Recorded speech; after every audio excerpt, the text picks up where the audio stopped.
Hi friends, today we are going to study shortcut method to solve pair of linear equations in two variables.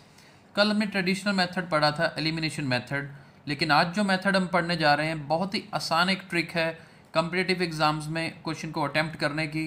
X और Y की values fractions of seconds में निकाली जा सकती हैं। सबसे पहले हमने क्या करना है, सबसे पहले कोफिशिएंट्स को चेक करना है और उनकी रेशो चेक करनी है हमें, क्योंकि इनकी रेशोज़ में ही एक बहुत आसान ट्रिक छिपी है। यहाँ पे x के कोफिशिएंट्स देखिए क्या है, एक 5 और एक 7। तो यहाँ पे रेशो इसकी क्या बन रही है, 5/7। ये साफ नज़र आ रहा है क्या है, -3/2। और ये देखते हैं 10/14। अगर हम इसको काटेंगे तो क्या बनेगा, 5/7। तो मतलब क्या हुआ कि x के कोफिशिएंट्स की रेशो और इधर कांस्टेंट्स की रेशो दोनों सेम आ रही हैं। तो बिल्कुल यहीं तक ही हमारा क्वेश्चन है और बिल्कुल आसानी से हमें y की वैल्यू यहाँ से पता लगेगी। अगर x के कोफिशिएंट्स और कांस्टेंट टर्म्स के कोफिशिएंट्स की रेशो इक्वल हो तो हमेशा y की वैल्यू क्या होगी, 0 होगी। देखिए बहुत आसान है, इसको याद रखना, y की वैल्यू क्या होगी, 0 होगी। और अगर x की वैल्यू निकालनी हो तो फिर तो y की वैल्यू यहाँ 0 पुट करें तो ये टर्म 0 हो जाएगी। तो 5x = 10 आएगा और यहाँ से x की वैल्यू क्या निकलेगी, 2। यानी y 0 को दोनों में से किसी भी इक्वेशन में पुट करके x निकाला जा सकता है।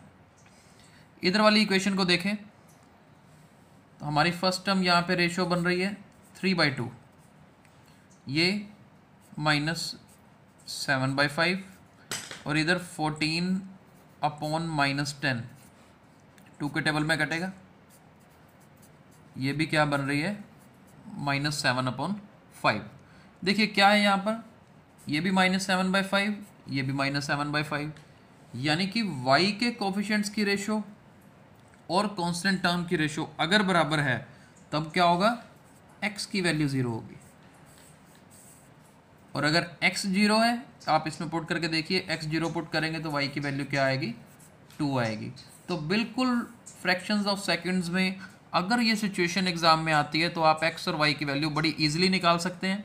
मैं एक बार रिपीट कर देता हूँ, अगर x के कोफिशिएंट्स की रेशो और कांस्टेंट्स की रेशो इक्वल है तो y की वैल्यू 0 होगी।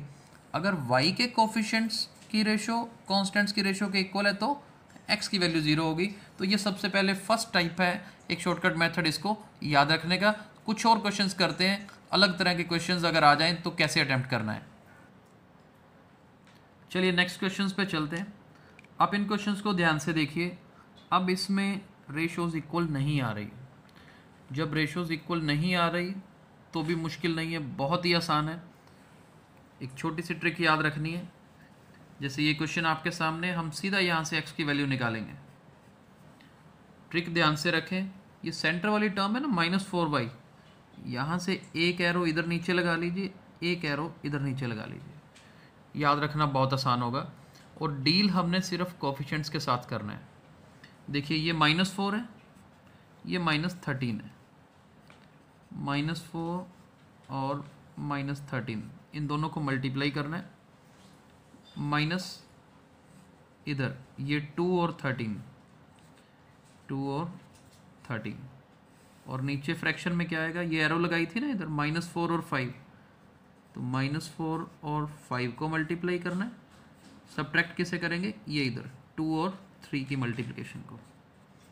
ये सीधा x की वैल्यू निकलेगी, 13 4s are 52 -26, this is 20 -20 -6, so we get 26/-26, that means value of x comes out to be -1। तो x की वैल्यू अगर निकल जाती है तो बस फिर इसमें पुट करके हम क्या निकाल सकते हैं, y की वैल्यू इजीली निकाल सकते हैं। एक बार रिपीट कर देता हूँ, ये ऊपर से -4 को -13 से मल्टीप्लाई किया, माइनस ये 2 को 13 के साथ, नीचे फ्रैक्शन में क्या आएगा, -4 को 5 से मल्टीप्लाई, -2 को 3 से मल्टीप्लाई। तो इस तरह से x की वैल्यू निकालनी बहुत आसान है। और जब एक वैल्यू निकल जाएगी बस उसको किसी भी इक्वेशन में पुट करें और y की वैल्यू निकाल लें। अभी इधर वाले क्वेश्चन को करते हैं। x की वैल्यू निकालने का तरीका हमने क्या पढ़ा था, ये देखिए अब ध्यान से। 4 को 2 से मल्टीप्लाई करेंगे तो क्या आएगा 8। फिर हमने सब्ट्रैक्ट करना है। -2 को 10 से करेंगे तो -20। अब ये माइनस पहले लगा है और -20 है तो माइनस माइनस क्या हो जाएगा प्लस हो जाएगा, राइट। तो ये हमारा न्यूमरेटर हो गया। डिनोमिनेटर कैसे लिखेंगे, 4 को 2 से नीचे की तरफ मल्टीप्लाई किया 8, सब्ट्रैक्ट करना है। उसके बाद -2 को 3 से करेंगे तो -6, तो माइनस माइनस क्या हो जाएगा +6 हो जाएगा, यानी कि 28/14। तो देखिए कितना आसान है। x की वैल्यू क्या आएगी 2 आएगी। इसी x की वैल्यू 2 को अगर यहाँ पुट करें तो क्या बनेगा 3 × 2 + 4y = 10। 3 2 ज़ार 6, ये 6 10 में से माइनस होगा तो 4 ही बचेगा, यानी y की वैल्यू क्या होगी 1। तो बिना ट्रेडिशनल मेथड यूज़ किए बड़ी ही आसान ट्रिक यूज़ करके x और y की वैल्यू निकाली जा सकती है। तो चलिए लास्ट एग्जांपल करते हैं सेम कंसेप्ट की प्रैक्टिस के लिए। स्क्रीन पे क्वेश्चन नजर आ रहा है 3x + 4y = -6, 3x - y = 9। Same trick use करेंगे। x की वैल्यू कैसे निकलेगी, 9 4 ज़ार 36, सब्ट्रैक्ट करना है हमें। -6 को -1 से मल्टीप्लाई करेंगे तो क्या आएगा प्लस का 6 आएगा। तो ये लीजिए 6 लिख दिया यहाँ पर। नीचे 4 3 ज़ार 12, फिर से सब्ट्रैक्ट करना है। -1 को 3 से मल्टीप्लाई करेंगे तो क्या बनेगा -3, तो ये माइनस माइनस +3 हो जाएगा, यानी कि 36 - 6 30/15। तो x की वैल्यू क्या आएगी 2 आएगी। सेम x की वैल्यू 2 आप किसी भी इक्वेशन में पुट कर लें, चाहे फर्स्ट में चाहे सेकंड में। अगर आप फर्स्ट में पुट करेंगे तो क्या बनेगा 3 × 2 + 4y = -6। सो 4y = -6, ये 3 2 ज़ार 6 है तो उधर जाके -6 ही होगा। तो 4y = -12, y comes out to be -3। तो बड़ी ही आसान ट्रिक है। आई होप कि आपको ये ट्रिक समझ आई होगी, कॉम्पिटिटिव एग्जाम्स में बहुत हेल्पफुल होगी।